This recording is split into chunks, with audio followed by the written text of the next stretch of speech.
Nakakumpiska ang pulisya ng mga ipinagbabawal na paputok tulad ng Piccolo at Plapla mula sa ilang tindahan sa Bangued Abra. Plano nilang irekomenda sa lokal na pamahalaan na huwag nang bigyang muli ng permit ang mga nahulihan nito. Makibalita tayo kay Manny Morales ng GMA Ilocos. Sa bungad ng mga tindahang ito sa Zone 2 Bangued Abra, makikitang mga legal na paputok ang ibinebenta. May permit ang lahat ng tindahan dito para makapagbenta ng mga paputok. Pero sa isinigawang inspeksyon sa mga tindahan nitong Biyernes, naispatan ng mga pinagbabawal na paputok gaya ng Plapla at Piccolo.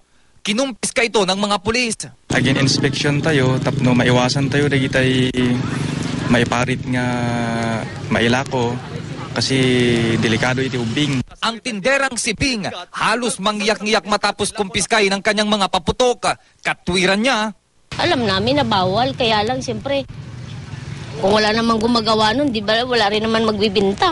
Plano ngayon ng pulisya na irekomenda sa lokal na pamahalaan na huwag nang bigyan pa ng permit ang mga nahulihan ng mga iligal na paputok sa susunod na taon.